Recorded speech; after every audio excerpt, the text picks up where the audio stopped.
za Kagame yarukuye ku muheto arunze amagambo byari byabananiye. Okay, murakaza neza kuri YouTube channel ya Nyera Official kuko mubizi na Mungu wanyu iradukunda Jiva. Uwo ni umwana w'umukobwa rero uri mu kigero cy'imyaka 5 aho ngaho nyine kuzamura uko nguko.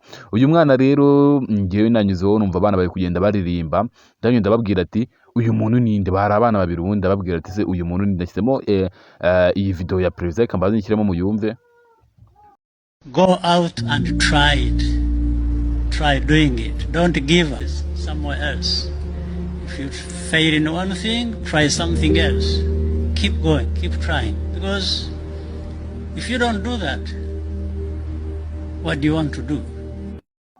Uyu mwana rero byamunaniye, bimaze kumunanira njye kumva ararembye ngo tuzamutora Kagame yarukuye ku muheto naho abawunza amagambo byari byabananiye. Numva ko uyu mwana nyine akunda perezida wacu, amubwira ati okay fata record ndarikode, ndamubwira ati ngo okay ngaho ngero uririmba iyo ndirimbo. Umva kuntu umwana rero yaje kuba aririmbira perezida wacu neza. Byaba bibabaje uri umujene cyangwa umusista utegereje kurangiza amashuri ngo uzahita ubona akazi, oya uribeshya pe. Uwanyigishije rero nawe yakwigisha, icyo bigusaba nta kindi ni uguhamagara kuri nimero kureba ngo kuri ekara yawe ubundi tukaguha location.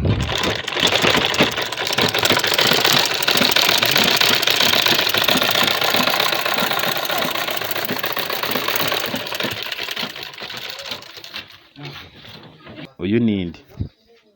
Uyu ninde? Kagame. Ngaririmba ndirimba. Za Kagame yarukuye ku muheto arunze amagambo byari byabananiye. Ibi ngibi rero bigaragaza ko perezida wacu ni umuntu wakunzwe cyane, cyangwa ni n'umuntu ukunzwe cyane ubu ngubu, kuko iri gukundwa n'abana. Umwana w'imyaka 5 azakura abibwira mugenzi we, abibwire inshuti ye, abibwira umwana we. Urumva ko nyine abajeni perezida wacu yadukoze ku mutima, ndetse n'abana, abakecuru, abantu bose perezida wacu Paul Kagame ariyo. Gira ijambo rimwe uvuga kuri Pique ndetse n'uyu mwana. Turabakunda cyane rero, kugenda ko subscribe na Mungu wanyu iradukunda Jiva. Ciao ciao.